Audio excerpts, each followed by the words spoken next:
There are a lot of beginner guides for Escape from Tarkov, including ones I've made in the past, but the game has changed so much over the years that I thought it was a good time to go back and redo the ultimate Escape from Tarkov beginner's guide. Now, this is definitely focused for brand new players to the game, but the game is so complex that even if you've been playing for a while, you might learn something new here. Now, this video is going to be dense and it is going to be really, really long, and it's not really meant to be something consumed all in one go. You can do that, but I'm going to have everything time-stamped out. So hopefully this will be a resource to you. It's a lot of information. If you listen to the whole thing, you're not going to remember it all. So hopefully it'll be a resource that you can come back, check out those timestamps, and just kind of relearn or refigure out exactly what you're looking for. If you have any questions, you can post them in the comments below, or you can stop by live. I stream Escape from Tarkov all the time on Twitch. My links will be down below. And also, it's a really good thing to point out, our Discord server is an awesome place to be. We've got over 10,000 Tarkov players in there. It's a great place to ask questions. We have a Sherpa program, all sorts of stuff. That link is down below as well. With all that out of the way though, let's go ahead and dive right into the video.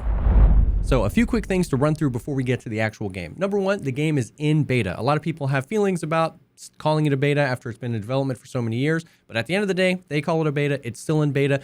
There are bugs, so you got to know that that's the experience you're signing up for. There's going to be bugs, and there's also changes happening all the time, changes happening live. So somebody might be able to attain something one way, and then they change it, so other people have to attain it a different way. It's a live experience. They're tinkering with it all the time. So you just need to know that before you hop in. The game also wipes. A wipe is when they introduce a brand new kind of big patch with a lot of new features, and they wipe everybody's progress. So no matter where you are, everybody loses all their money, all their stuff, and gets their character set back to level 1. Eventually, there will be servers that kind of seasonally wipe and servers that don't wipe at all. So it's not something that you have to go through when the game launches, but right now you need to know that eventually your character is going to wipe. You can see that as a good or a bad thing. Some people really don't like that because they lose all their progress. Some people see that as a good thing because you can learn the game. It's a very hard and complex game, and you can make all your mistakes and you're going to wipe, and then you're going to be able to kind of like restart your character with everything that you've learned. But you just need to know that the game is going to wipe again and probably several more times before the game actually launches. If you haven't bought the game yet, you do so on their website. It is not on Steam. It's not on any of the game stores right now. You have to do it on escapefromtarkov.com. There's a bunch of different editions you can choose from. The higher editions, if you spend more money, you get a lot of really cool stuff, like a larger stash, a lot of, better starting gear, a reputation with the traders. However, I would always recommend starting with the lowest standard edition because it's a good way to figure out if you like the game, and you can always upgrade your edition later if you want to,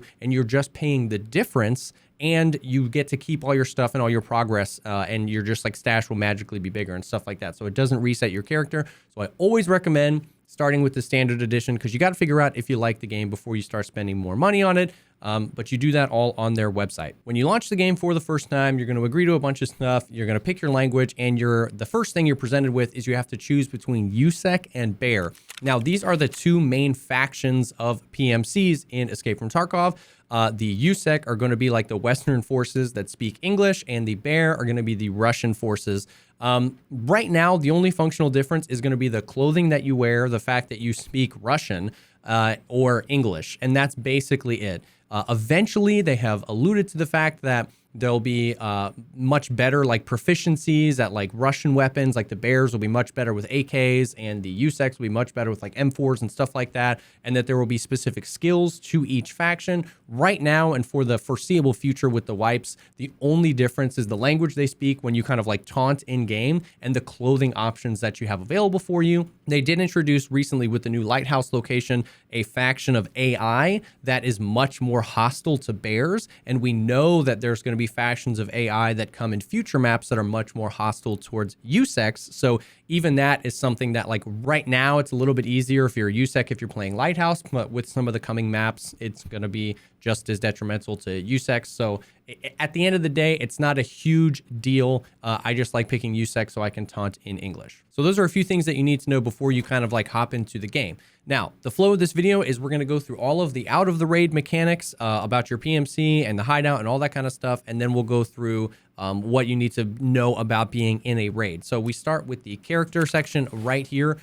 This is your stash. So basically everything on the right here in this area is your stuff. This is the stuff that you're accumulating, you take out of the raid with you, you buy from the traders. This is your stuff, your stash, your containers, your guns.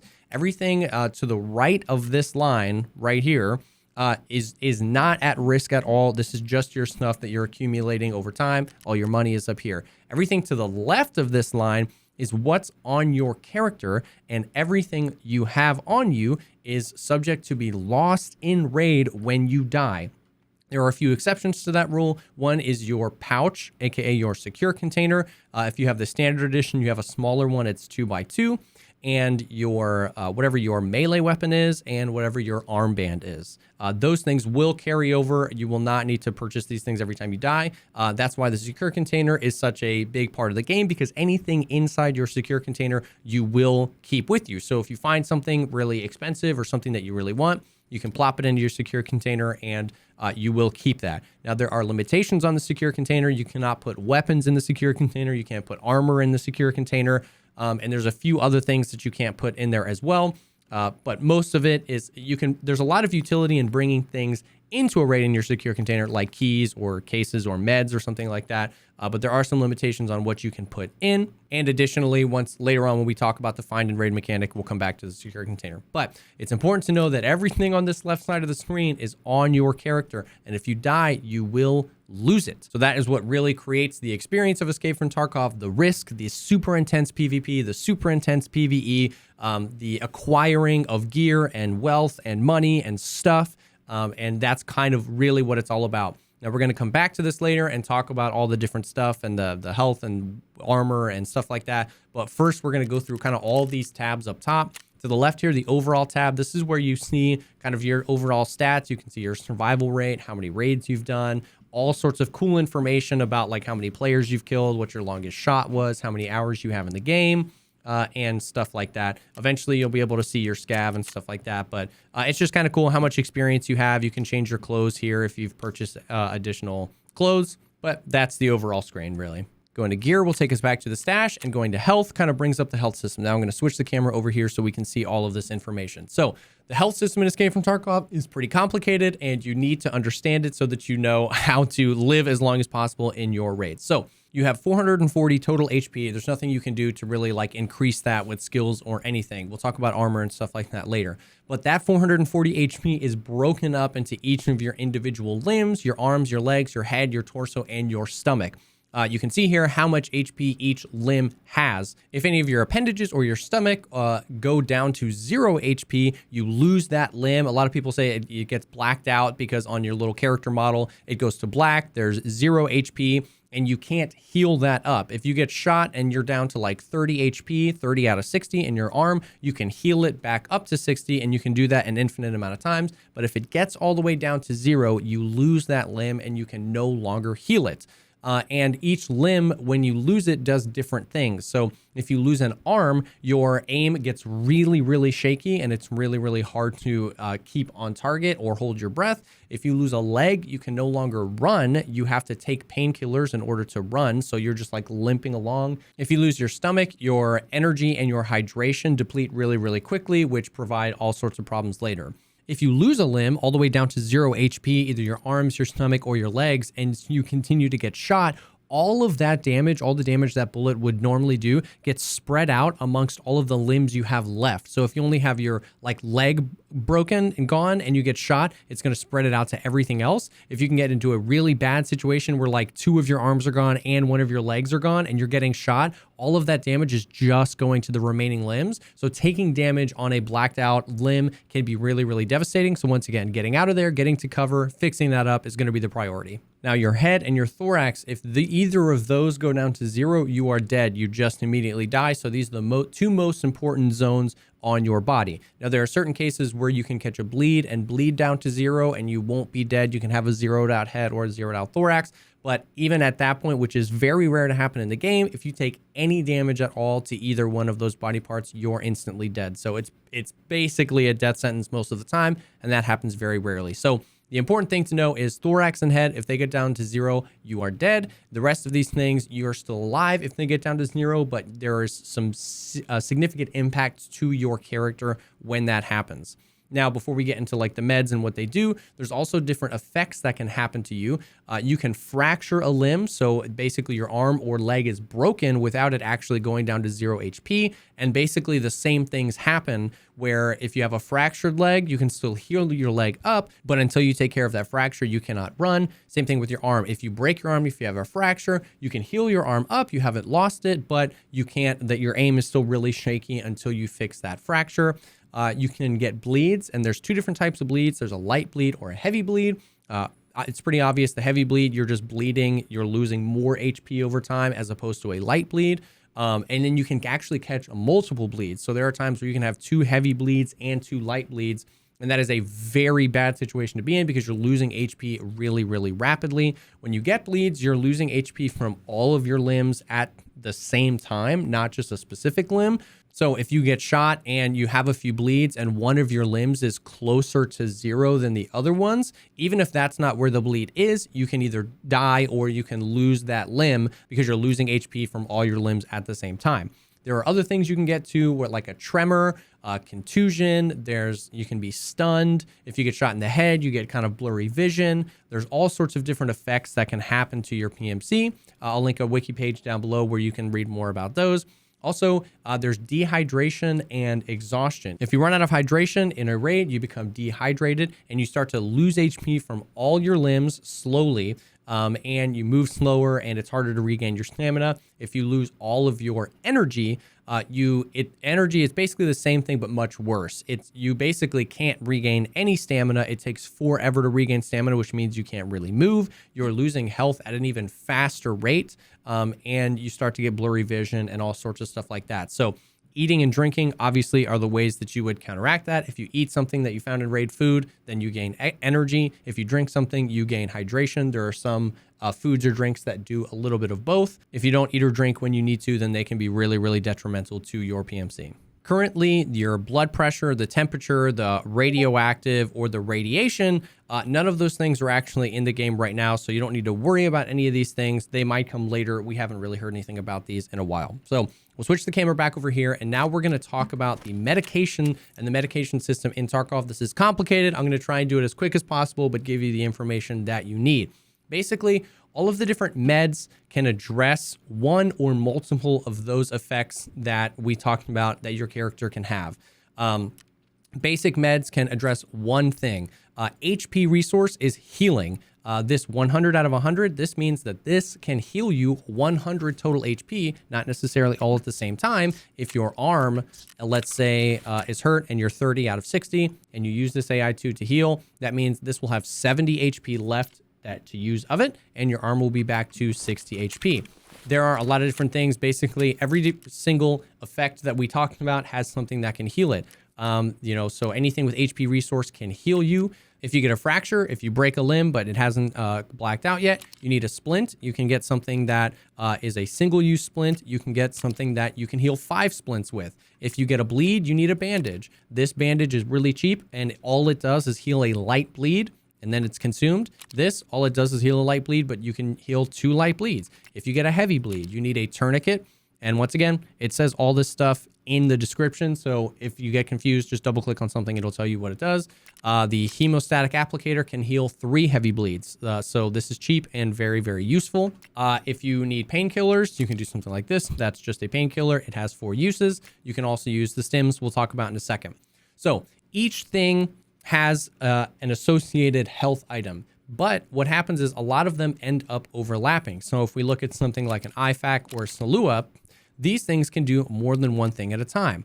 These things can have a larger HP pool, so they can heal you for 300 HP or 400 HP, and then they can additionally stop heavy bleeds and light bleeds, but at a cost. So a light bleed, if you use a Salua to heal a light bleed, it actually uses 45 of this 400 HP, and that 45 is gone. It's not healing you. That 45 HP is used fixing that light bleed. And then the heavy bleed, as you can see, is very expensive. Almost half of the Salua is used fixing a heavy bleed. And then same thing with the IFAK here. This has a total of 300. Healing a light bleed is pretty cheap. Healing a heavy bleed is very expensive. So a lot of these things can do more than one thing, but you have to kind of be aware of the cost associated with it. Something like a Grizzly is huge. It's a 2x2, so it's hard to carry around. It has a huge HP resource. This can stop light bleeds and heavy bleeds, and it can actually fix fractures, so you don't need splints.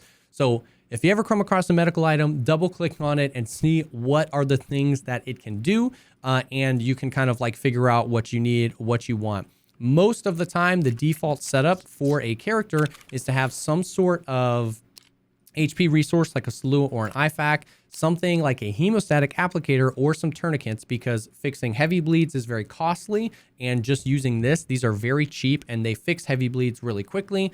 And then painkillers of some sort.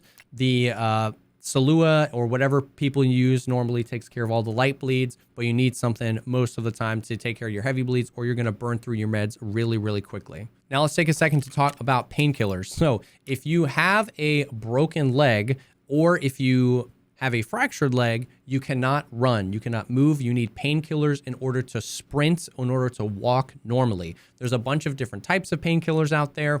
The most common one, especially early wipe, is the just like painkiller pills. This has 4 uses, so you can use this 4 times before you deplete it. It removes pain, which is basically what it is, so that means you can run again, for 80 seconds, and then this is going to wear off, and it costs you 19 hydration. So once again, all of these things, double click on them and read a little bit about what they do, because for everything that has a use, it also has a cost to it. So when we get into painkillers, now we're starting to lose either hydration or energy or both for using these painkillers. So 80 seconds, and then you're going to have to use it again. So this is just going to buy you time to maybe run to cover, get out of a situation, and then heal that thing, fix whatever it is, fix the leg, and then you can, you don't have to need the painkillers to run again. There's a ton of different types of painkillers out there, a lot of them in the form of stimulants. We're going to go through all the stims in a second. A lot of other things like weird things like the Golden Star lip balm or Vaseline. A lot of things are painkillers. So anything that says removes pain is going to be a painkiller for you and allow you to run on a broken or blacked out leg.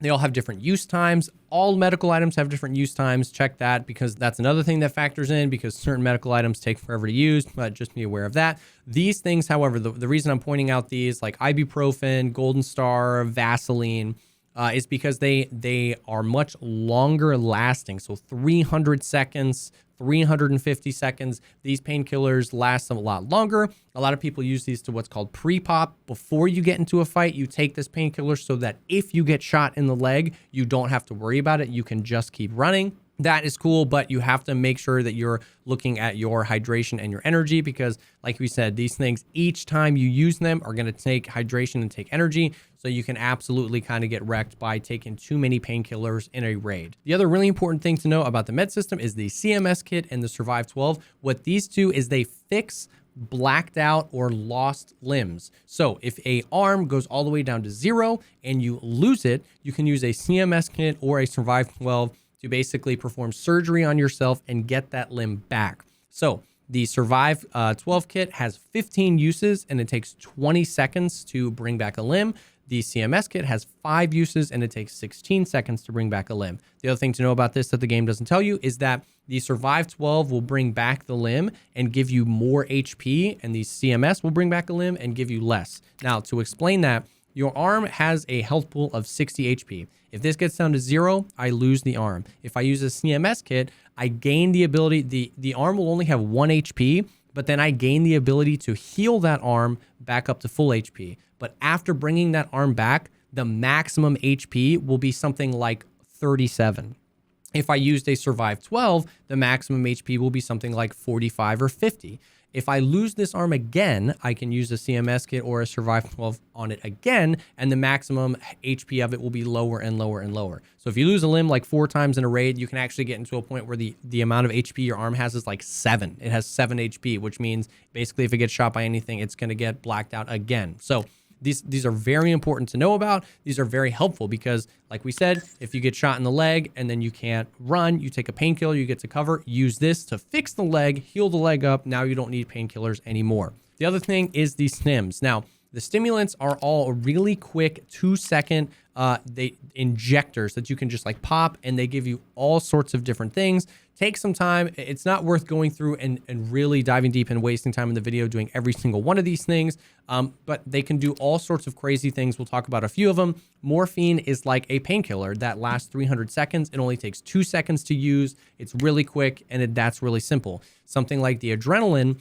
same 2 seconds to use. It's a painkiller for only 60 seconds. It increases some of your soft skills for a certain amount of time. It heals you a small amount over time. It takes away energy and hydration over time. Like, there's a lot of things here. ETG, the green ones here, are considered some of the meta ones. Once again, 2 second use time. This is going to heal you for 6.5 HP per second for 60 seconds. So by popping one of these things, if you're really hurt, this can heal you a tremendous amount over a 1 minute period of time. It's not a painkiller. It's basically just there to heal you in an emergency situation. Something like Propital, which is the yellow one. This is a painkiller that lasts 240 seconds that heals you for 1 HP per second for 300 seconds. So it's healing you for a much smaller amount, but over a much longer period of time. And this is also a painkiller. Certain things like the Zagustin will heal all bleeds and prevent you from getting new bleeds. Certain things like the SJ6 will make you be able to run for a much longer period of time and regain your stamina much faster. The stimulants are a really cool addition to the game. There's a ton of them. They do all sorts of different things.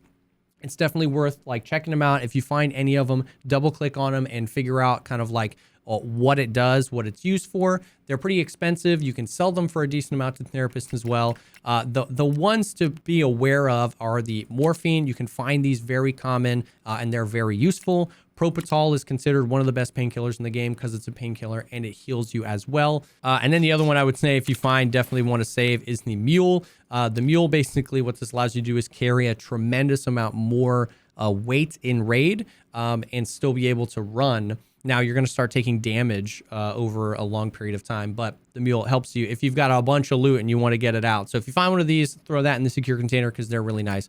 But the stims are really cool. There's a lot of different ones that you can use. And just basically anytime you find one, double click on it, check out what it does, and kind of go from there. The last thing about the medical system is if you die in a raid, you come back to your stash, you come back to your character, and you do not have full health. If you make it to this screen without healing yourself, you'll see that you do not have full health. After you die, as you're clicking through those menus, there's an option to pay therapists to heal you up, heal all your fractures, bring all your limbs back, and heal your HP to full. Or if you don't want to do that, you can come back to your stash and actually just like go over to the health thing and use your meds to do that. I would say it's basically always worth just paying therapists to heal you. I haven't broken down a cost analysis of that, but it's not that expensive, and you're going to be using all your meds and then having to buy more meds anyway, so therapists can heal you. But that is the med system. It is very complicated, like we said, but I hope that helped kind of break down all of the different things that can happen to you and all of the different healings that you can do to heal yourself. Now, moving on to the next tab is the soft skills. This is going to show you your level, how much XP you need to get to the next level, and all the skills. So this is where kind of some of those RPG mechanics are brought into Escape from Tarkov. You have soft skills that you can level up. Each of these skills brings some sort of benefit to your character. This is a very much so work in progress type of thing. There's only like 5 or 10 of these skills that really matter or do anything. A lot of these are leveled very, very slowly. A lot of the ones that are grayed out are skills that are not in the game yet that will be added. A lot of them have been added over the course of the game. There's a lot of different types of skills. You can go to like physical skills, combat skills, practical skills. These are all broken up. But basically, you level them up. Once you get to level 51 at a specific soft skill, you have maxed out and you get an elite perk. So as we can see, we'll just take endurance as an example. As I level this up, my stamina increases, my jump, how much stamina I consume when I jump decreases, I can hold my breath for longer, and my recovery time to gain my breath back is shorter. So every time I level this up, I get a little bit more bonus in all of those things. We can take a look at something like strength. Strength increases how high you can jump, how much you can carry, how impact your melee swing is, your movement speed, the throw distance of grenades, and how much stamina you use when you're aiming down sights. Every time you level up strength, you get a little bit of benefit for all of those things. So you can kind of go through and check out all of the different benefits. Once I get to 51, you get an elite perk. So for instance, with strength, the elite perk is that certain things on your character basically don't weigh anything. So your character is much lighter, and then the other elite perk is that you have like a 50% chance to get a critical hit when you melee something. Each soft skill has an elite perk. Most of them you will never see, and especially if this is your first wipe, you probably won't get any of your skills to elite, but it's just cool to know. Take a few minutes to kind of go through this. It's not worth spending a ton of time doing this. There are some quests to increase some of these skills. The wiki page, which I'm going to link down below, tells you how to increase these things. Each skill requires different actions to increase them. Strength is moving, traveling distance while you're overweight. Endurance is traveling distance while you're underweight, and all sorts of stuff like that. Metabolism is eating or drinking in raid. The elite skill here is that like dehydration and exhaustion don't affect you nearly as much. These are really cool, but this whole thing is going to be reworked at some point. It's definitely worth knowing, though, especially as you play. You'll learn what skills are kind of the most important, but I'll leave a page down to the wiki. If you want to learn about any of these things, the wiki is the best place to figure out what you need to do to increase these skills. Moving over to the map is not a very useful thing. You can purchase maps to different places from therapists, and if you have a map on your person and then you go to the map section while you're in a raid, it does show you the map of, like, this is the resort map. So the shoreline, there's a big health resort, and I just bought the map for the health resort, and it shows you like the room numbers and stuff like that. You can mark certain places and tag certain things, and then you can see. So if you have a quest item, these are not used at all. They're cool. It's kind of cool, but I would say don't use that. There's a website named mapgenie.io. I'm going to link that down below as well. It is the absolute best place, as far as I know, to actually look at a map of the maps to figure out where you are. And then you can filter all sorts of things like quest items, items that you're looking for, locked rooms, loot, secret stashes. Use that. The map tab in Escape from Tarkov is not very useful. The last tab is your tasks tab. And this shows you all of the tasks that you have from the traders. The tasks are like quests. They're all kind of placeholder quests. They've been in the game for a really long time. They're continuing to add more. As you can see, at any given time, I can have 40 or 50 tasks open. The tasks are the main way that you level up your character, because the tasks give a ton of experience, and they also unlock the ability to purchase new items. And we'll talk about that in a second when we get to the traders. But this is where you can see in and out of raid all of the different tasks that you have. If you have a task to go get something in raid, a specific quest item, and you have that, it will show up here. Certain times you can move quest items from here to like a specific stash and then turn them in later. These two things aren't used very often at all. But basically, this is where in or out of raid, you can take a look at all of your tasks. Operational tasks are daily or weekly tasks that you have, which is a new feature introduced to the game. Every day, once you get to level 5, you'll have 3 different tasks that rotate. You only have 24 hours to complete them. And then you also have a weekly task that you have 7 days to complete, and then that rotates out as well. If you have any of those accepted, they will show up here, and your regular tasks will show up here. So that is a breakdown of all the different tabs that you have on your character screen in Escape from Tarkov. If you go back out to the menu, now you can click on Trading. Now, these are the 8 traders that you have access to. They all sell different goods and provide different quests and all sorts of different stuff. There will be more traders in the future, and some of these traders will actually be physicalized and placed in raids. But right now, we've got this trader menu, and this is where we buy stuff. Now, each of these traders has 4 levels. When you start your character, you only have access to level 1 of all the traders. And as you get up to level 2, level 3, level 4, you get access to better and better and better gear and better barters and stuff like that. And you can always look at everything that they have to offer. You level up these traders by spending money with them, by doing quests with them, and by raising your current levels. So somebody like Skier, I have level 3. I don't have level 4 Skier yet, which means I need to get level 38. I need to have a certain amount of trader rep with him, and I need to have spent a certain amount of money with him. Now, the money spend goes both ways, buying and selling. So what you can do is you can like buy something and sell it right back to him if you haven't had enough money transfer. But that's what that means. There needs to be a certain amount of money that has passed through Skier buying or selling in order to get to that next level. Once all of these things are complete, I will get level 4 Skier, and you can do that. The trader reputation comes from these tasks, like we said. So completing this task gives me 0.05 skier reputation. Completing this task gives me 0.02 skier reputation. There are certain instances where completing a quest will give you reputation with one trader and take reputation away. If you read the flavor text, you'll see, doing something is going to piss off another trader, and then your reputation with them is going to be lower. For the most part, though, that's very few and far between. Almost every time you complete a quest, it's going to raise your reputation with that specific trader. Now, everything that you can purchase has a certain amount of limit. So like this ammo, he has 105,593 in stock, and all of the players globally that purchase this ammo kind of pull from that. And when it's sold out, it is sold out like this. I cannot buy S&B ammo for the 7.62x54. It is sold out. He's going to refresh his stock in 37 minutes and 50 seconds. Each trader restocks at a different time, and they're trying to do that so people can't just like camp it and buy everything. But so that if you see something that's out of stock, that is because they need to restock. Additionally, there are certain things that you have a limit on, even if it's in stock. So for instance, the impact grenades here, no matter how many he has in stock, I can only buy 2 every reset. So I can buy 2 and then I have to wait until he resets to buy more. There's a lot of ammos that are limited like this. So especially when we get to like Peacekeeper, a lot of the higher tier ammos, I can only buy 100 rounds of this ammo, and no matter how many he has in stock, and then I have to wait until it resets.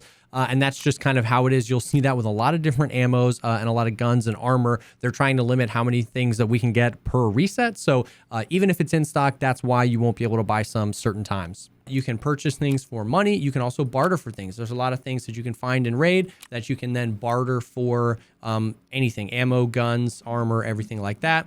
All of the traders have barters. All of the traders also, sell things for rubles. Peacekeeper sells things for USD, and Mechanic sells certain things for euros and certain things for rubles. Those are the 3 different currencies that you have. You can see you can get these. Rubles is definitely the primary one. Peacekeeper is really the big guy who sells USD. You're going to need USD to buy anything from him. He sells kind of like your Western stuff, your M4s, your 5.56, a lot of suppressors, night vision, and stuff like that. But rubles is definitely the main currency. Euros is not really used for almost anything at this point in the game. Like we said, each trader has a different focus. Proper is going to be Russian guns, grenades, ammo. Therapist is going to be meds and cases. Skier is going to be a lot of guns, suppressors, still mostly Russian guns, but you also get some like vectors and sniper rifles. Jaeger is going to have a lot of shotguns, sniper rifles, sniper scopes, thermal goggles, stuff like that. Ragman is going to be your armor, clothes, helmets, visors, stuff like that. Chest rigs, that's going to come from Ragman. Mechanic is a lot of like attachments, a lot more guns, a lot of barters. He's kind of like a mixture of Western and Russian guns, but a lot of like barters for a lot of these guns. Some cases, but mostly like a lot of attachments that you're going to need come from Mechanic. And then like we said, Peacekeeper is a lot of the Western US kind of guns and ammo and stuff like that. Fence is the only trader that is kind of weird. Fence, you can sell things to Fence, and then anything that is sold to Fence, you can then purchase. Fence is basically not used at all because anything you can buy from Fence is most likely going to be damaged, or it's going to cost more money than it would be to buy from another trader. Fence is just this like super shady character. He's connected with the Scavs in Escape from Tarkov and some weird lore ways that we don't really know. Fence is not really worth buying anything from. However, you can gain an extra reputation with Fence. And we're going to talk about that when we talk about Scavs and Scav Karma. But the level 1 Fence, the regular Fence level, is basically not worth buying anything for because you can't really get quest items that you need. It's I don't know, maybe you can snipe a good deal. Fence used to be a bigger part of the game. Right now, Fence level 1 is not really worth talking about. But he's just kind of the shady character, and you can sell stuff to him, and then other people can buy those things that you sell to him. Now, it seems overwhelming, all of these things that they buy, like compensators, suppressors, optics, random mounts, and stuff like that. It is overwhelming. You'll get it once we talk about Flea Market and how to get some of these things. You'll kind of see it's very overwhelming at first, all the different ammos, but just take your time. It's just there's no way around taking your time, double clicking on stuff, reading a little bit about it, and you'll figure it out eventually. Now, the other main way to get things is through the Flea Market. The flea market is the player-driven economy. I can put something up for sale and another player can buy that thing, and then you get it. The flea market is a huge part of the game because it gave basically everybody access to everything, and you can just purchase things from other players, and the prices are just completely determined on how many people want anything at any given time. Things to know about the flea market. You have to be level 15 to access the flea market, so you got to grind up to level 15, and it's what's called a found in raid flea market. So the found in raid mechanic was added, and that's this little check mark right here. Boom. That means that this item was found in raid, and I can sell it on the flea market if I want to. Anything without that item, without that little check mark, I cannot sell on the flea market. Now, found in raid is a very misleading term. Found in raid is anything that spawns in a raid. So if you go into a raid, anything that you grab will be found in raid, except anything that a player brought in. So anything that spawns in the raid, another player coming in, that their items didn't spawn in that raid, so that's not considered found in raid. So if you shoot another player and you take his stuff, it's not going to be found in raid. But anything that you kind of find, trinkets, loose loot, anything on a scav is going to be found in raid. If you die, anything that you have in your secure container that you get to keep loses its found in raid status. So if you find something really expensive, you put it in your secure container and you die and you get back into your stash and you still have that thing and you can still move it out and you can still sell it, but you can't sell it on the flea market. It's lost its found in raid status. You can also craft things in the hideout. We're going to get to the hideout in a little bit. Crafted things are found in raid. Anything you get from a quest item is found in raid. It's a pretty complicated system, but the short and simple answer is if you see this check mark, you can sell it on the flea market. If you don't see this check mark, you cannot sell it on the flea market. Another layer to that is in patch 12.12, the patch we're currently in, they added a bunch of new restrictions to the flea market when it comes to ammo, armor, and guns. So for the most part, the general rule of thumb is if you have an ammo, an armor, or a gun, you cannot sell it on the flea market. It's basically just like this master list of items that you can or can't sell in the flea market. It's very confusing. I don't know why they didn't just do all. So certain guns, certain ammos can be sold on the flea market, but certain ones can't. Just as an example of that, I'll look like the Scar. The Scar is a new gun that was added to the game. The Scar H, which is the heavy version, the 308. When I look at the flea market, the only one I see is the one that's purchasable from Peacekeeper. But if I look at the Scar L, which is the light, the 5.56 version, I can see all sorts of players selling these for 40,000 rubles. So it's weird, but it's just the way it is. This is also going to be a very living thing. So they are going to be constantly changing what can or can't be sold on the flea market. They are making a push so that guns, ammo, and armors can be less and less available. So anything that's not that great, like a low-level armor or ammo, you can probably sell that on the flea market, but all of the high tier, the best stuff in the game can't. So I know that the flea market is a very complicated thing. That's why I'm making this guide. Found in raid items can be sold on the flea market. Even if you have a found in raid like Scar H, like we said, it's just not going to be able to be sold on the flea market. But it's moving towards the flea market being more for barter items, things that you need, like a lot of the like random trinkets and stuff that you can pick up in raid that you either need for a quest or a hideout upgrade or something like that. And then a lot of combat related things are going to be more restricted. Now, if we go back to the flea market, we can see that you can put something on the flea market. You can only list 2 different items. So when you see my offers here, 0 out of 2, you can only list 2 different things on the flea market at a time. Every time that you make a successful sale on the flea market, you're passing money through the flea market, you gain reputation here. Once you get to a high enough reputation, you can unlock the ability to unload an additional slot. So now you can list 3 things on the market. Now you can list 4 things on the market. This is something that's getting changed pretty actively as well. It's much, much harder to do that. You have to put tons and tons of money. Like we said, if you're a new player, don't really worry about this for a little bit because you have to sell tens of millions of rubles worth of stuff in order to gain access to it. Like I most likely won't get my 3rd item slot this wipe. That's how brutal it is. So you can effectively sell 2 different things. Now you can sell more than one. So if I wanted to sell these moonshine, I can auto select similar. And when I click it, I'm going to sell both of them. Or I can just, click these things. So if I wanted to sell both of these things, I could sell these for, 100,000 rubles, and it's going to cost, it's basically listing 100,000 rubles per. So if I sell both of these, I'll make 200,000 rubles. There's a tax, a fee for putting something up on the flea market. And you can see this if I tried to sell these for 1,000,000 rubles. you can see that that tax would be much, much higher. And that tax is calculated based on what the game thinks the value of an item is. So if you're trying to sell something that normally sells for very cheap and you're trying to sell it for, you know, 1 billion rubles because you're trying to get your friends to kind of like just give you a bunch of money, that most likely if it's a item that normally only costs like 100 rubles and you try to list it for 1 million, the fee to list that on the flea market will be like 2 million. It comes to there will definitely be a point where it's not worth putting up for money.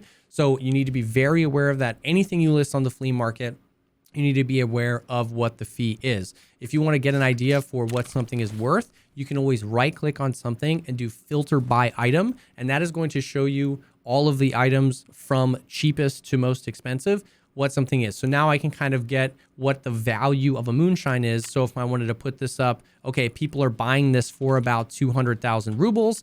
I'm going to make 180, 170,000 rubles on this. That's worth it. But certain things are definitely not worth it at all. If I wanted to put this up to trade for something, I could, instead of putting the rubles, I can also list this for USD or Euro. I can click here and I can look up an item. So if I wanted to trade a moonshine for fuel, I can put it up for a fuel, and then I can also put it up for fuel and 10,000 rubles. You've got 3 different things there. That is how you list items on the flea market. Be aware of the fee. You click place offer, it'll go up. It expires in 12 hours. If nobody buys it before it expires, your reputation goes down, and you can lose reputation that way, making it harder to gain additional slots. The flea market also has a bunch of different filters. If you click this little settings cog up here, you can filter by currency, by a quantity, by a condition. If you're looking at a gun or an armor, you can remove barter offers or you can show barter offers. If you're looking to buy something for just money and you don't want to see what people are trying to barter things for, you can do that.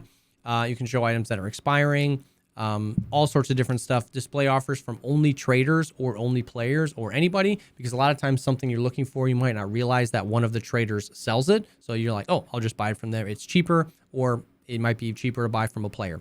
So you can do all this. You can set these filters. They show up here up at the top. So if I wanted to remove the, barter offers, I can just click that. And now I can see that people are, trying to trade certain keys or certain things for moonshine. And I can, make that purchase if I have that thing that they're looking for. Anything on the flea market needs to be found in raid. So this person wants a marked key. If I have a marked key that I died with or that I took back into a raid, it's no longer found in raid. I can't use it. So I have to have an item that's found in raid in order to barter for something else. So everything going through the flea market needs to be found in raid. Another quick note on the found in raid status thing. If I took this moonshine, put it on my character and went into a raid with it, maybe I forgot I had it on me or something like that, it loses its found in raid status. So even if I go into a raid and then survive that raid, when I came back out of that raid, this moonshine would no longer be found in raid. I can no longer put that on the flea market. The reason that's important is for keys. If you find a really expensive key and maybe you put it in your key holder and you forget and you go into another raid, that key has lost its found in raid status and you can no longer put that key on the flea market. That's important because certain keys are pretty expensive, up to millions of rubles. So if you find an expensive key and you survive that raid, take it off your person if you want to sell it on the flea market. The other thing to know about found in raid is that if you do go into a raid, you find an item, if you extract with that item will be considered found in raid unless you get a run through. So in the overall tab, it keeps track of your run throughs. A run through basically is the game saying that you didn't engage with the game enough to get an extraction. You didn't die, but you extracted that raid without doing enough for it to be considered you surviving. So you have to be in the raid for at least 7 minutes, or you have to get 250 XP. They have changed that before. They may change it again, but the important thing to know is you have to be in the raid for a certain amount of time, or you have to get a certain amount of experience. Now, normally, even just killing a scav, like with a headshot and then looting him, is enough XP to get out, or just stay in the raid for 7 to 10 minutes. That is there to prevent people from going into a raid, finding something, and then immediately extracting and then selling that thing on the flea market. So if you want to keep that found in raid status, you can't get a run through, you have to get a survive, and you get that by staying in the raid or getting a certain amount of XP. The flea market also has a wish list, and the wish list is basically things that you are just like looking at frequently that you can just come and click on. You put something on your wish list by just right clicking on anything and add to wish list. You can double click on it, add to wish list here. My offers shows any of the offers that you currently have up and how much time they have left on them. So that's the flea market and the UI around the flea market. It might change. That's how it is right now. Now the flea market, the other big thing about the flea market is it's a great navigational tool. So anything in your stash, you can right click on, like we said, filter by item shows how much fuel costs. So instead of having to go to the flea market and type in fuel, boom, I can just see how much that costs. If I do required search, what it's going to pull up is anything where people want fuel, like anything that you want to use as payment. Like if somebody wants an ammo case, I can see like, what do people want my ammo case for? I can click required search and you can see any barters or anything that people want that for. Once again, this is a lot of times for keys or something like that. Required search isn't used too often, but if you wanted to, if you found something rare and you wanted to see, if you found something really rare and you wanted to see what people are willing to trade for your item, you can click required search. And a lot of times it's going to be barter. So get rid of that barter and then you can kind of see what people are willing to trade for it. This is a barter from a trader, but that's what you can do. The other really important thing is linked search. Now this happens a lot when it comes to weapons. So if I right click and click link search on this P90, anything that can attach to that P90 is now shown and kind of like filtered out. So now I can see anything that on the flea market that attaches to this P90, the different ammos that it can use, the different gun parts that you can use, the different magazines that you can use, the different suppressors that you can use, all come from a linked search. So the we're going to talk about that in a little bit when we talk about weapons and gun modifications, but the linked search is the kind of the best way if you have a suppressor and you don't know what gun it goes to. If you have a scope and you don't know what it attaches to, you can right click on it, link search, and now you're seeing all of the things that can attach to that item that you linked searched. So that is the rundown of the flea market. Everything is complicated. Everything kind of attaches to other things. We'll reference this more later, but that is the flea market as it stands right now in Tarkov. Now, if we go back again, we've gone over character, trading, we'll go to the hideout. So the hideout is basically like where your PMC lives in between raids.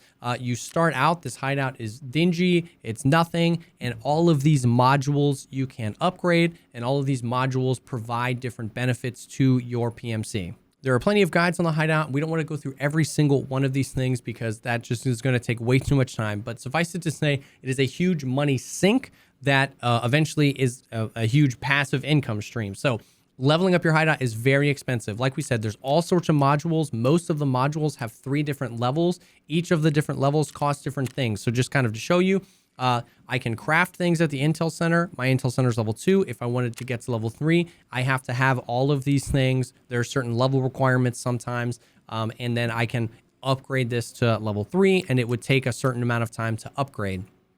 Now, the hideout, you can do a bunch of different things. So it's very, very costly, tens and tens of millions of rubles to get all of your hideout all the way up to level 3. But it provides a ton of different benefits to you. Like we said, certain things can be craftable. And like we said earlier, anything you craft ends up being found in raid. So if you need something for a quest, or if something that you can craft costs a lot of money, you can craft that and then sell it on the flea market. I crafted some ripstop here. If I get this, I go back to my character. That ripstop is here. I can then sell this on the flea market if I want to, or use this to barter for other things. Either way. There's a lot of really good crafts. At the workbench, you can craft a bunch of different ammos. A lot of those ammos are really high tier ammos. So this is a way to get some of the best stuff in the game. You can craft things that you then use for barters. You can craft just really expensive things that other people need that you can then sell on the flea market.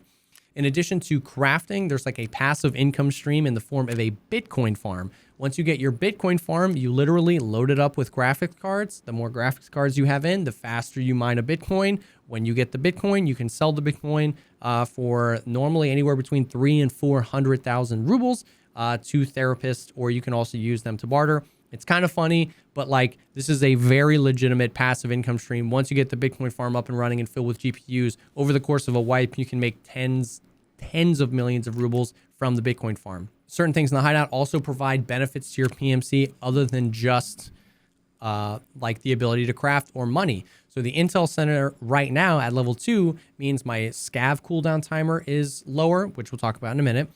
The money I get from quests is increased by 16%, and the amount of time it takes for me to get my insurance back is reduced by 20%. We're going to talk about insurance in a second as well.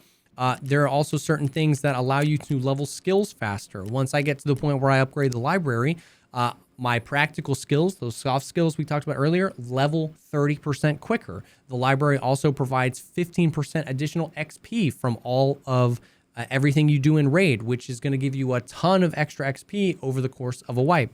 So the Hideout provides all sorts of benefits in the form of being able to craft things, being able to make money passively, and in actual direct benefits to your PMC and to your Scav, which we'll talk about in a minute. The Hideout is run by your generator, and your generator needs fuel in order to function. So the fuel, you've got the blue ones and the metal ones. The metal ones have more fuel in them. It shows you how many hours your generator is going to run before you need to add more fuel. Once it's empty, you can just take out the empty ones and put in a new one. You can buy these on the flea market. You can also find these in raid. But if your generator is off, which you can turn it off right here, all of your crafts are going to take like 5 to 10 times longer to craft, except the lavatory, which is kind of weird. But anything else, any of your crafts, any of your Bitcoin farm, you need the generator on in order to craft these things or to be generating Bitcoin. The other like random kind of cool thing is the Scav case. Once you build this, you can give the Scavs either a certain amount of money or certain items. And then after like a certain amount of time, they just bring back a random group of items for you. It's basically like Tarkov gambling, where you sacrifice either an expensive item or 50,000 rubles or 100,000 rubles or whatever it is. They kind of tinker with it every once in a while.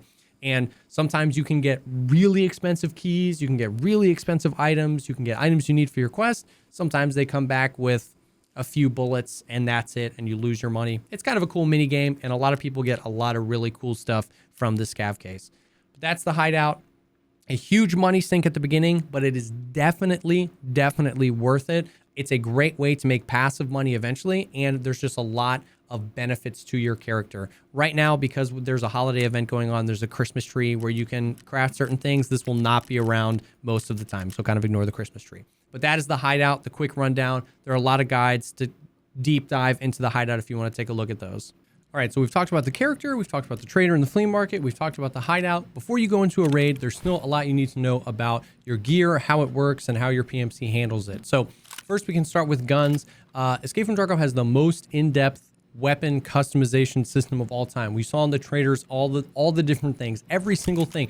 The mount your flashlight needs to be attached to, the optics, the barrels, the suppressors, the tactical devices, the buttstocks, all the sorts of guns can be broken down literally to every single individual component.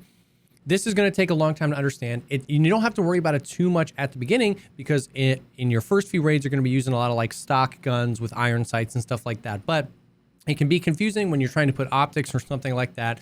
It's just going to take a while. There's no way we can go through everything here.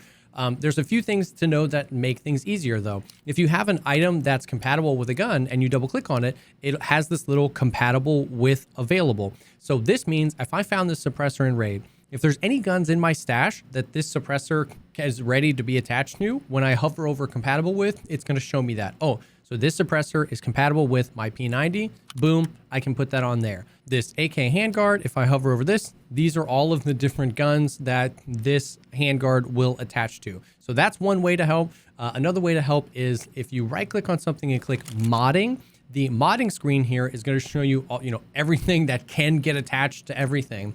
And the modding screen is only referencing what you have in your stash. So if I wanted to put a different optic on it, when I click that, it's showing me in my stash the Monstrum optic I can put on and the thermal optic I can put on. If I go over here to my other place where I can put a tac device, it's showing me, oh, you've got a rangefinder that can fit there. So this helps to see if you have any attachments, any suppressors, optics, or anything in your stash, like lying around, that is going to fit. This is a good place for that. The other best place to learn about the modding system is edit preset. So the preset system serves two main functions. One, you can save presets of guns that you like to use a very specific way and then build them that way. And two, instead of just referencing what you have in your stash, it's referencing everything that you've examined, everything that you've seen in Tarkov. So now when I click on the optic, it's showing me all the optics, all the mounts, all the tactical devices that can fit here. Now, when I click on the flashlight, it's showing me all of the flashlights and tactical devices that can fit. When I click on the barrel, it's showing the short barrel that I have and the longer barrel that fits the P90. The edit preset system is a great way to learn what fits and how you can do that. You can use this system if you click on the little info thing and you can drag that around. It shows you the stats of the gun. This is a great way to like mess with other builds and like, you know, put all sorts of different stuff on, and you haven't bought any of this at this point. So I can do this and that, switch everything up. I can take a look at the stats, see if that's better or worse. When you've modified a gun, you can click save and just save it as a preset that you want. And then you can recall that later. You can save it and name it something. Or if you don't want to save it as a preset, but you just wanted to throw a certain optic on, when you've made all your changes, you can click assemble, and it's going to say, hey, you don't have these items in your stash to assemble. You say, okay, I want to buy them. It's going to show you that you can buy them from a trader. This is a great example because this Vortex optic I can't buy from a trader yet. So I can just purchase this, or if I want to see if there's any on the flea market, I X out owner type traders. Now it's showing me I can buy that on the from a trader or this on the flea market, but none of these are either available on the flea market or there's a restriction, so I can't sell these on the flea market. So I just can't put that optic on unless I find it in raid. I can purchase this, and then when you hit escape, you'll come back here and you can click assemble again, and it's going to assemble the thing. So the edit preset system is a great way to learn, build new guns and new builds, and create presets if you want to have specific presets for your guns. Honestly, like we talked about in the flea market, the best way is still to right click on something and click linked search.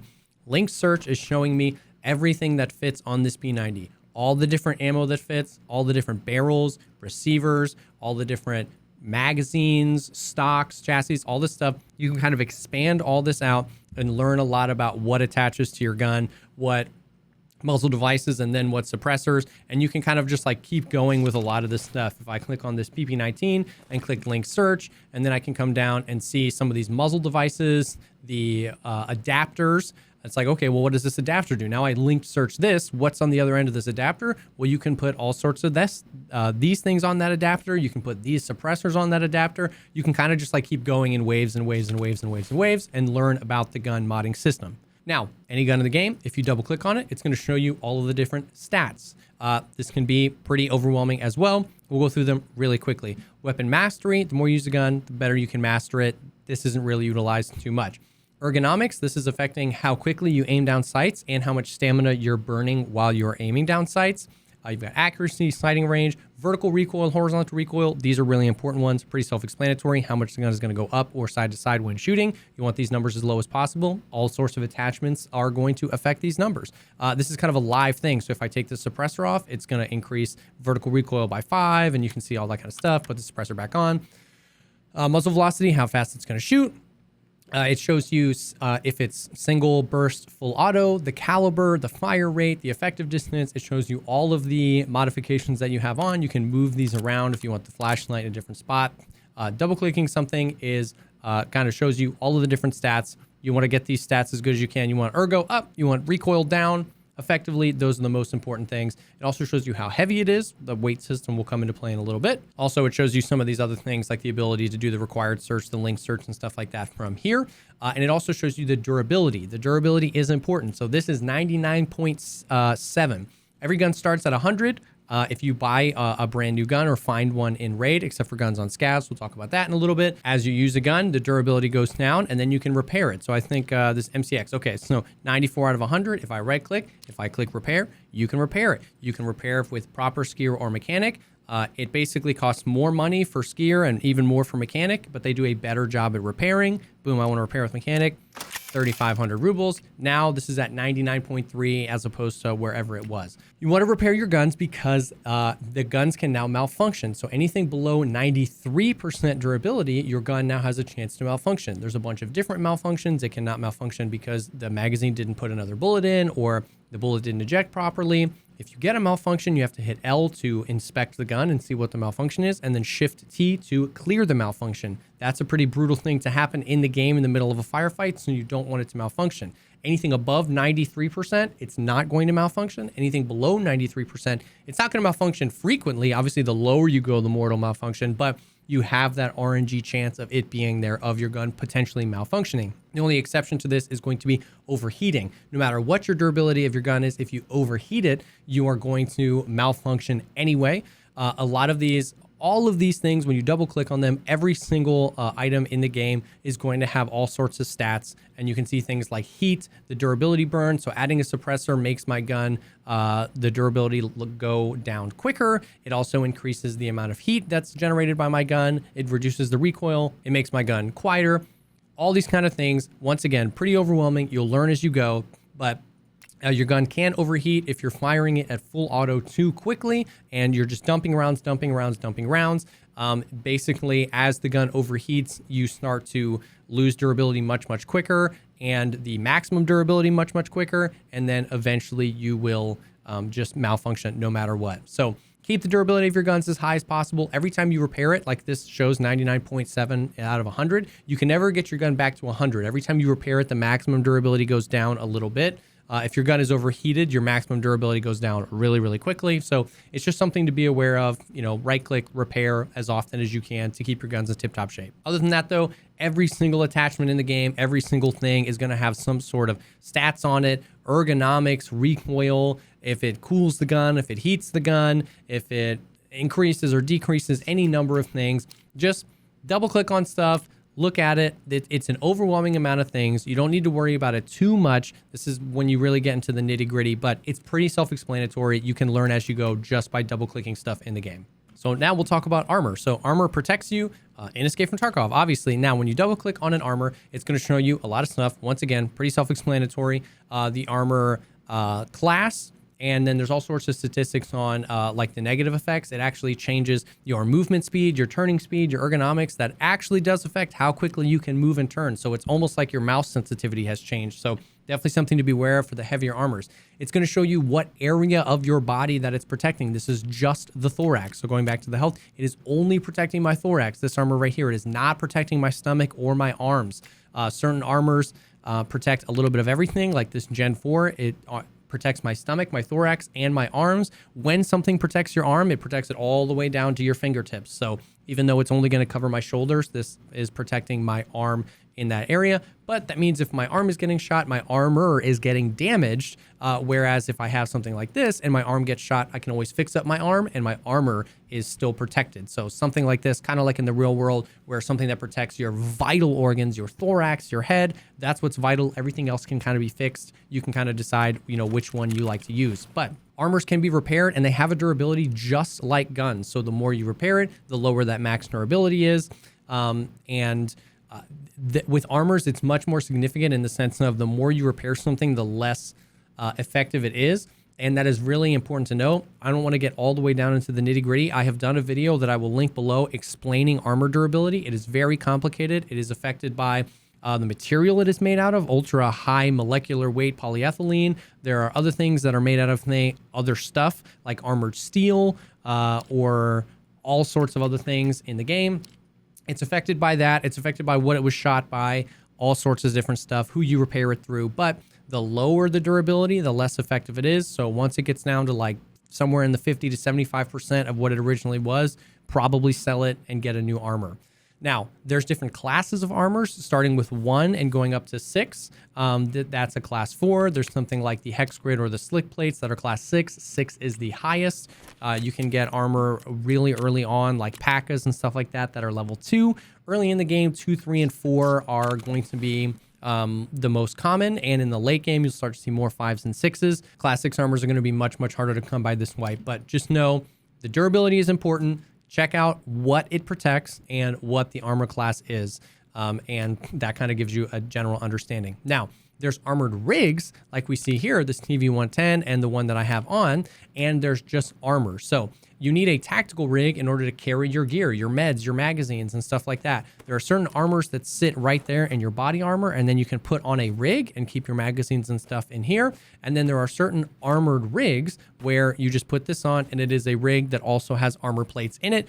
This is going to be what most things are moving forward because there's all sorts of customizable armor rig plates that are planned in the future, but you'll see a lot of both. The TV-110 is also an armored rig as well. There's no difference. A class 4 armor is just going to be a class 4 armor, but some of them are rigs as well. Now, the durability of the armor matters. So these are all class 4 armors. This one has a max durability of 40, and the trooper here has a max durability of 85. So the trooper is going to be more effective. Once again, complicated. Check out the armor video, but just things to be aware of, that not all class 4 armors are created equal, but it's just check what the durability is. You want it as close to max as possible. Now, helmets basically go along the same route, where it's going to show you exactly what it's protecting. Nape would be back of your head, top would be top of your head, and they follow the same thing with the armor class. They can be repaired. The additional thing here is a ricochet chance. A high ricochet chance is very beneficial. When you get a ricochet, whether it's low, medium, or high chance, the high is just going to do it more often than helmets with low ricochet chance. When you get a ricochet, that means that any round in the game, no matter how much damage or pen, just ricochets off your helmet. So a ricochet is really, really good, because if you get a ricochet, no matter how good that ammo is, it just bounces off your helmet. That helmet has saved your life. So when we talk about ammo, we'll talk about how the armor classes come into play. But the ricochet chance basically doesn't, the ricochet chance kind of trumps your armor class. No matter what armor class it is, if you get a ricochet, if you proc one, boom, you've just ricocheted that round, and you're going to lose a tiny little bit of health to your head, but that ricochet will have saved you. There are some really cheap helmets that are like lower level that have high ricochet chances, and then some more expensive ones as well. But helmets and armor all kind of work the same way. There are certain helmets that have face masks on them that you can use, like the Alton. This is a class 5 helmet with a class 5 face shield that covers the top of my head, my nape, my ears, my eyes, and the jaws. Those are all different hitboxes you can get shot at. So you can be wearing a helmet and get shot in the face, and that helmet doesn't help you. You can be shot in the ears by certain helmets, like this obviously goes over your ears, and then there are other helmets like this that cover your ears, and you can always check top nape, ears. And you can absolutely be killed in the ears with a helmet like this. You know, you don't worry too much about it, but it's important to know that you need to actually check what your helmet, what your armor is protecting, and then know that you can get killed in any of the other areas. Now, when we're talking about armor, the next most important thing to talk about is going to be the ammunition in the game. So as you pick up the ammunition, obviously, if you double click on it, it's going to show you what caliber it is, and that's going to tell you what gun that you can use it with. Confusing if you're new to the game. Lots of different calibers. You just kind of give yourself some time. 7.62 by 39, and then if I was to find a gun like the Mark 47 here, 7.62 by 39, that means I can put this ammo in that gun. You'll learn over time. Each caliber has many different rounds that you can use with it. So the BP and the PS, these are the same caliber. They fit in the gun, but they have different properties. So we can double click on PS and BP here, and it shows us a little bit, but unfortunately it doesn't show us everything.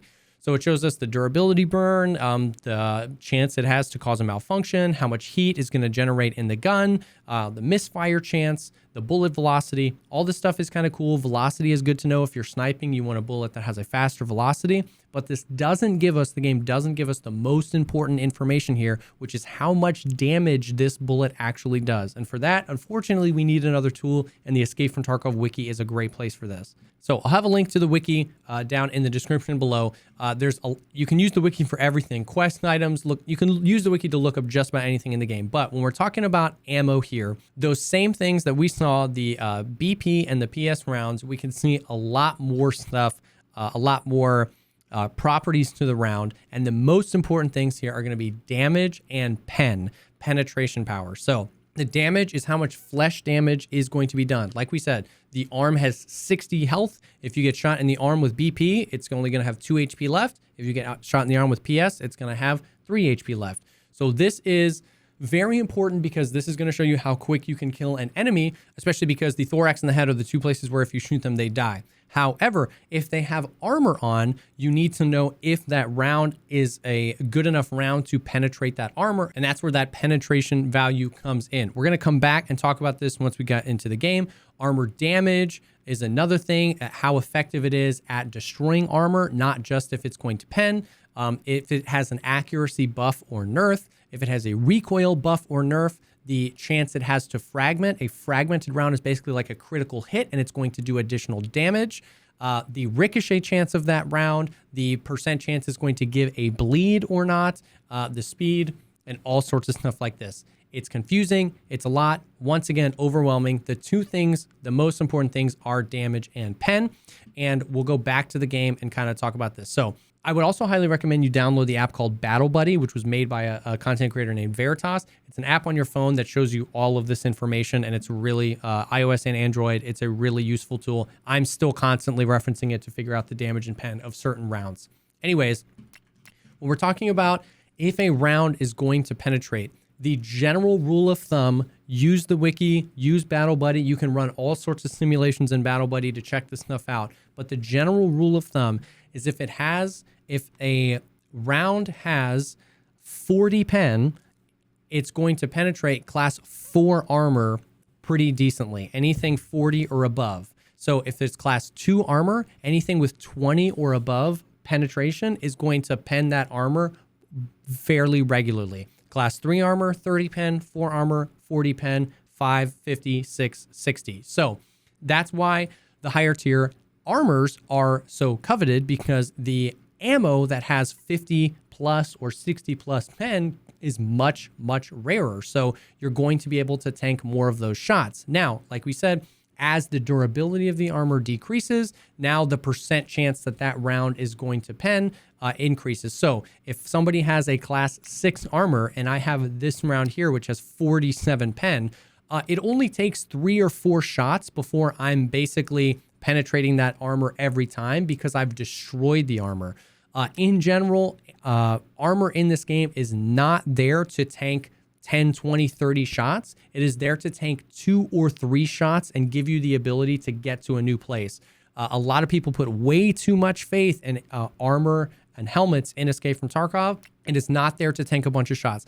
If you had a round that only has like 11 pen and you've got class 6 armor, yes, there are some instances where you could shoot somebody like 20 or 30 times and they won't die, but that is rare. This round right here has over 30 pen. You can purchase this day 1 of your character from Prapper.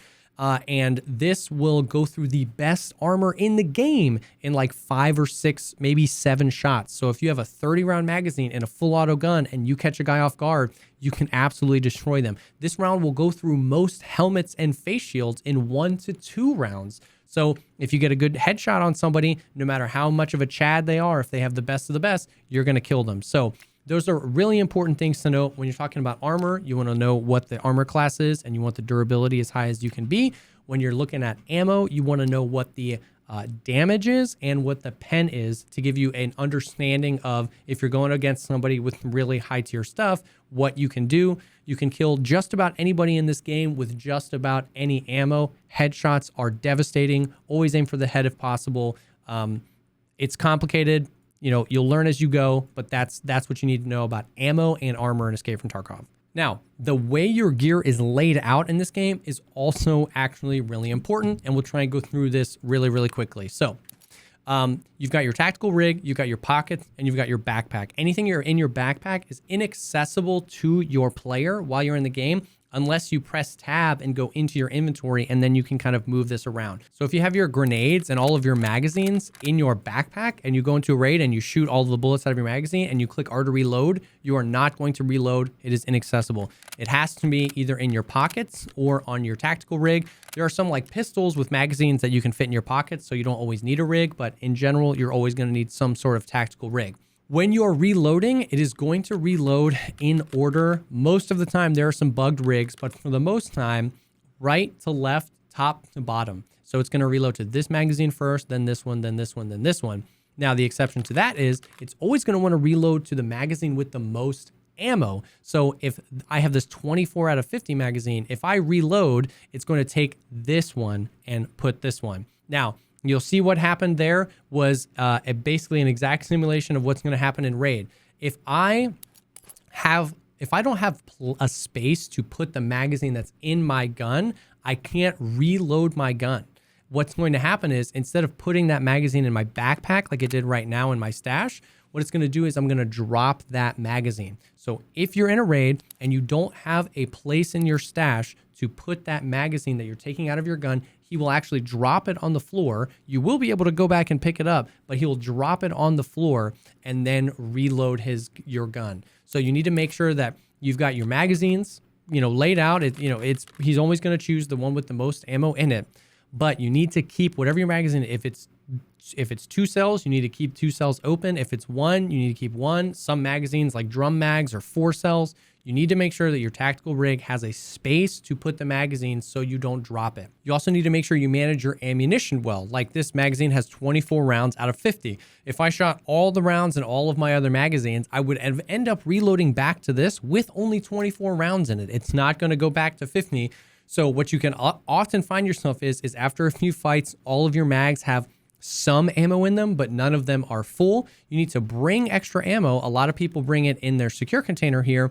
And then in the raid, you will manually repack that ammo so that you can get a round up to full.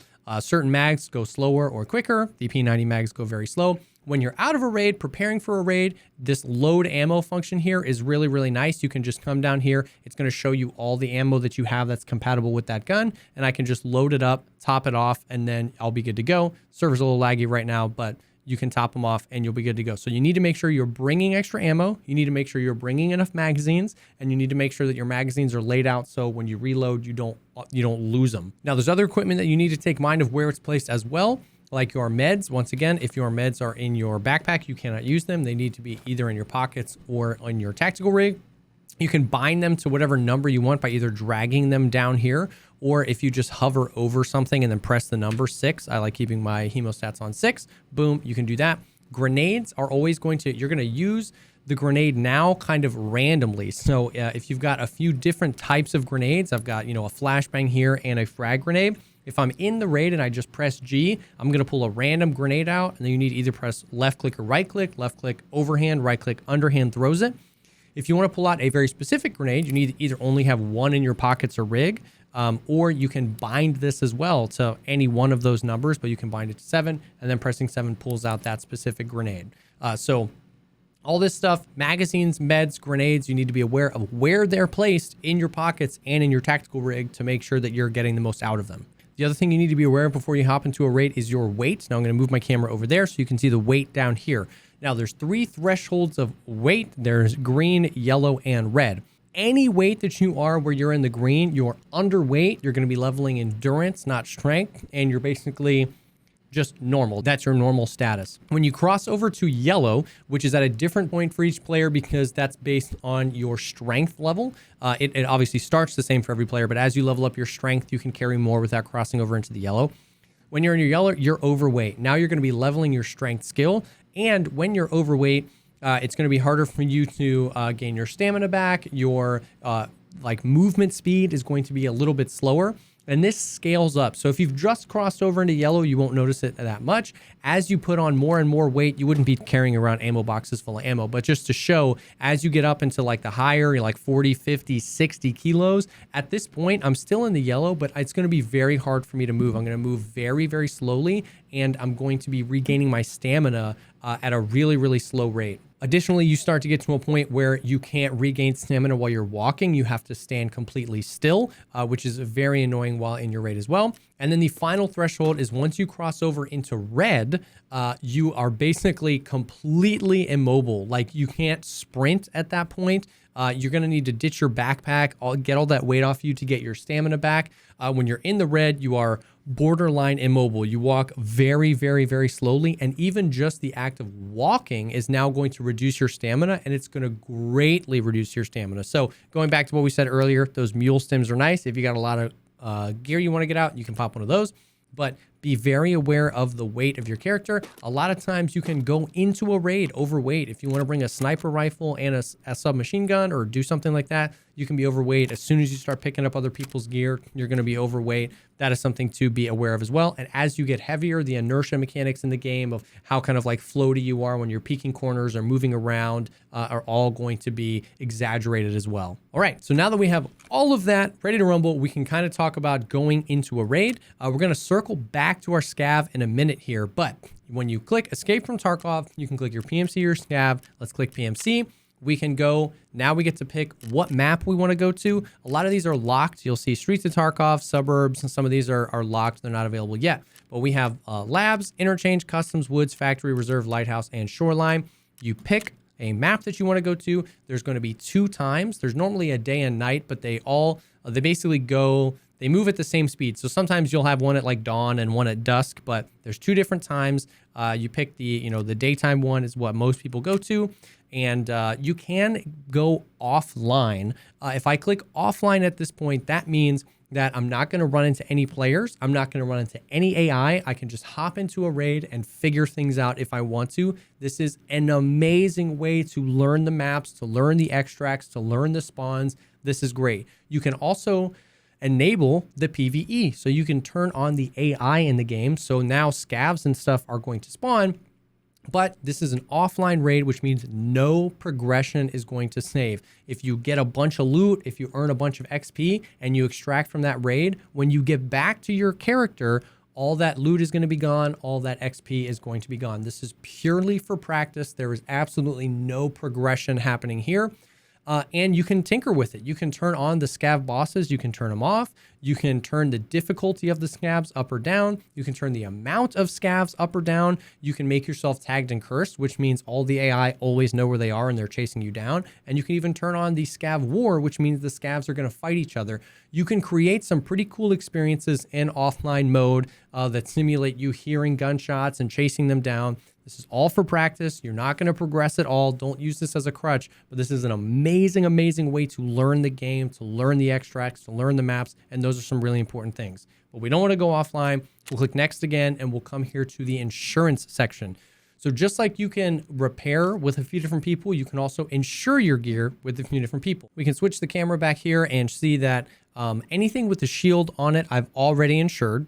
So we can scroll down and go to my tactical rig, click that. It costs 15,600 rubles to insure. The way insurance works in Escape from Tarkov is if you die, any gear that you have insured that somebody doesn't take out of that raid, you get back. So a player scav, which we'll talk about in a little bit, or another player can loot you, take your stuff, and then it's theirs. You don't get it back. You paid for insurance and you don't get it back. But anything that gets left behind when that raid timer hits 0, anything that's yours, that you insured, that you left in that raid, you will get back from proper in your messages tab here. Like if we click on this and click receive all, I have some insurance. These are things that I've gotten back from insurance. Some of these are Twitch drops, but most of this is stuff I've gotten back from insurance. So if you insure this and nobody takes it, you will 100% get it back, and you have a few days to get that back from proper. If you insure with therapists, it costs more money and you have a longer window to get your stuff back, but normally everybody insures with proper. Insurance is much more expensive than it used to be. I would say if you're playing with a teammate, insurance is almost always worth it because one of you dies, the other person can go get your stuff and hide it in a bush where nobody's going to find it, and you're going to get it back in insurance. If you're playing solo, it's much harder to justify the cost because insuring this whole kit would cost me maybe 60 to 70 to 80,000 rubles. When you get towards the end game, insuring your entire kit can cost upwards of 200,000 rubles. And that can be really expensive if you're not getting anything back. Insuring things like headphones, your helmet, maybe your rig if you're wearing a heavy rig, or your backpack, things that you're going to get back. The thing is that insuring your whole rig like this might be cost me 50 or 60,000 rubles, but this backpack might cost 50 or 60,000 rubles. So in general, if you get anything back, it's most of the time paid for most of what the insurance cost is. And sometimes you get really lucky and you can get something really expensive like your gun or your armor back. It's just kind of totally up to you. It's much, much easier to justify when you're playing with other people though.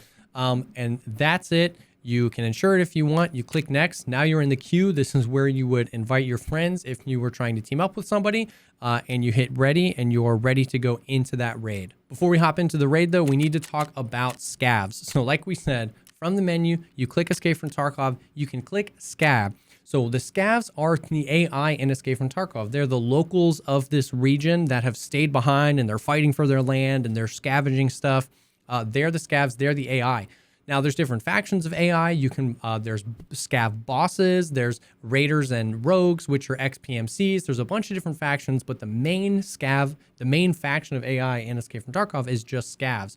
Now you get the ability to play as a scav every so often, which means basically it gives you a completely random kit. And this time it gives me headphones, shotgun, a really low tier armor, and a vest. I might have stuff in my backpack.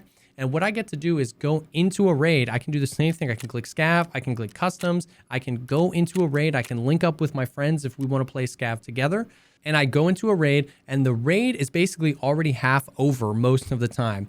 You enter into a raid at a random time. You could only have 5 minutes left in that raid. You could have 35 minutes left in that raid. You got this random loadout, and you can go in there and you can try and scavenge up some loot, maybe kill some PMCs, get your loot, and get out. If you extract as a scav, anything that you extract with, you then get to transfer over to your stash. You have to make sure that there's room in your stash, but you can transfer that over and you can keep it. So these scavs are an amazing way for new players to learn the maps, try new things, go for kills, and get free loot. A lot of times what you can do is just spawn in with your stuff, run right to the extract. Now you've got a kit if you want. You can sell that kit and buy something else if you want. A lot of times you can spawn with items that you maybe need as a quest, and those items are going to be found in raid because you spawned in with them in that raid. So the scavs are an amazing way to either get free stuff, get free money, try and go for some PvP that you normally wouldn't go for. A lot of times you can dunk on some PMCs that are left in there, their guard is down, and you can go in and just get a bunch of loot, extract with it, and keep that stuff. So it's an opportunity for free loot, and if you're new to the game, you should absolutely utilize this as much as you can. Now, the reason it's important that we talk about this is because we're going to circle back around to Fence. What they introduced recently in the game is called Scav Karma, and that is how you upgrade your reputation with Fence 1.79. Everybody starts at 0.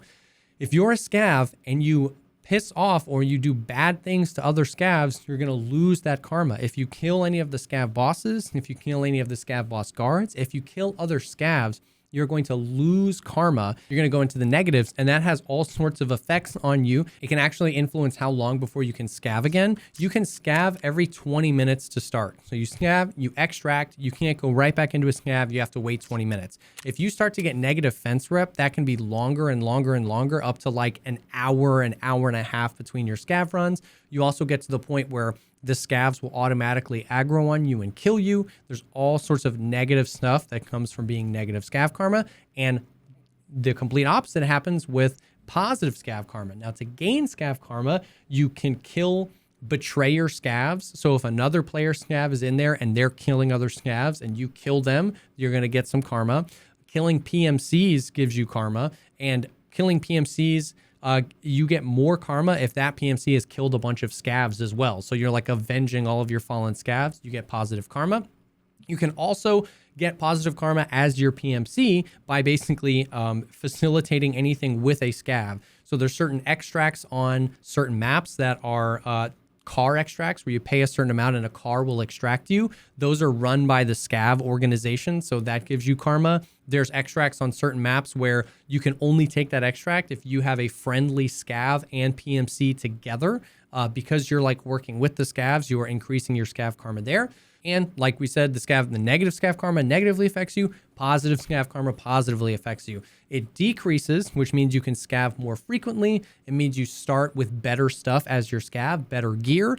And once you get your karma up to 6.0, you get level 2 fence, where you can actually purchase items that were not insured by players that they brought into the raid and died with. And then there's all sorts of other stuff that you can purchase as well from Fence level 2. They're kind of constantly changing that. In the past, it really wasn't very worth it. Like we said, Fence level 1, not worth it at all. Fence level 2 sometimes had some stuff, sometimes didn't. They're working on making it better. But that is the Scav Karma system. There are other things that influence your Scav timer as well in the Hideout, like we said before, like your Intelligence Center. So you can work your Karma and your Hideout up to a point where you can Scav basically every 5 minutes. And you can work it the other way where, you know, it goes down to like an hour and a half. So my Scav cooldown timer is already 16% better. So the Scavs are a great way to get free gear, try out the map, and while you're scavving, be super careful who you're shooting because you want to increase your scav karma. There's a bunch of positive reasons to do that. The other thing to know is you can't kill someone unless they've damaged you. So if you run across another player scav and they don't want to be friendly, if they shoot at you but miss and then you shoot them, you're going to lose scav karma. If they shoot you and hit you and don't kill you, you can then retaliate and you're not going to lose scav karma. It can be abused a little bit, but they're working on making it better. The last thing to know for Scav or PMC before going into a raid is that VoIP is a thing in Escape from Tarkov now. If you go to your sound settings, you can enable VoIP. Pick a microphone. You can set a keybind. By default, it's K. VoIP is hugely helpful for cooperating with other PMCs or Scavs. Scavs and PMCs can both hear VoIP.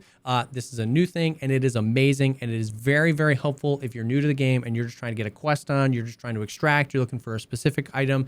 You'll definitely want to turn VoIP on. Of course, it comes with the territory of somebody might not want to VoIP. They might want to betray you. They might want to shoot you no matter how much you beg for your life, but it's definitely been helpful to have VoIP on, and that is beneficial. So now what we'll do is we'll go into a raid and we'll talk a little bit about how the extractions work, how the spawns work, and how the maps work. All right, so here we are in a raid in Escape from Tarkov. Now, we're not going to run around and do a whole lot. There's just the last few things that you need to know, and that's really learning the spawns, learning the extracts. If you want to know where you need to extract, you'll need to double tap O, and if you just tap O, it shows how much time you have left in the raid. If you double tap O, it shows the extractions. Any of the extractions with a question mark next to them mean that they're not guaranteed to be there, like the car or the smuggler's boat. You're going to have to go out of your way, check and see if they're there. And the other extractions, you just kind of have to learn where they are. Now, the best way to learn, because the game doesn't really provide any of that information to you, other than you just running around trying to figure it out, is that website mapgenie.io. This is the website we talked about earlier. I can click on customs here, which is the map that I'm on, and I can kind of like hide everything and then just look for maybe the spawn points and the extractions. And now you're going to start to see, you're going to see the names of those: smuggler boat, take off the spawn points, roadblock, trailer park worker shack, like all that stuff that you're seeing. You'll be able to figure it out. Once again, like we said, scav raids, offline raids are great ways to learn the maps. The most important thing in Escape from Tarkov is learning the maps, learning the spawn points and the extract points. That's going to be able what gets you in or out of PvP and what gets you out of your raids. So mapgenie.io is a great place to learn this kind of stuff. And then you can just kind of roam around in your raids and find your extractions. When you get to an extraction, you're just kind of there. Certain ones, like the car, require something like money. Some of the extracts on other maps require things like a red rebel and a paracord. Most of the extracts, you just walk up to it. In the bottom center of your screen, you're going to see a green countdown, and you're just going to extract as soon as that's done. Learning the spawn points, like we said, helps know where other players are going to be, and that's pretty much it. When you're in a raid, there's some movement mechanics that are helpful. As you see, as I move around in the bottom left hand, you can kind of see my little character down there. If you scroll your scroll wheel, you actually start to move slower. You have very fine gradients of how you can move. If you press C, you crouch, and it's kind of the same thing. If you hold C and scroll wheel, there's a lot of different ways that you can crouch, a lot of different heights. So if you're trying to get over a specific piece of cover, that is super great. The top stamina bar is going to be your hand stamina. The bottom stamina is your leg stamina. So as I'm running around, that goes down. As I ADS, my hand stamina goes down. Obviously you move quieter the slower you move, and the quicker you move, the louder you move. Other than that, it's basically running around. Escape from Tarkov is all about running around, killing scavs, killing other players, taking their loot, getting out, and getting as much loot and as much money as you possibly can in the game. So that's it. That is the ultimate super long Escape from Tarkov beginner's guide. At this point, you should have everything you need to know to just get in there, start doing some raids. Like we said, if you have any questions, you can hit me up in the comments or while I'm live. And I really hope this helped. Like we said before, I really hope that this is a resource that you can come back to and learn a little bit about all of these different mechanics and get yourself excited and ready to play Escape from Tarkov.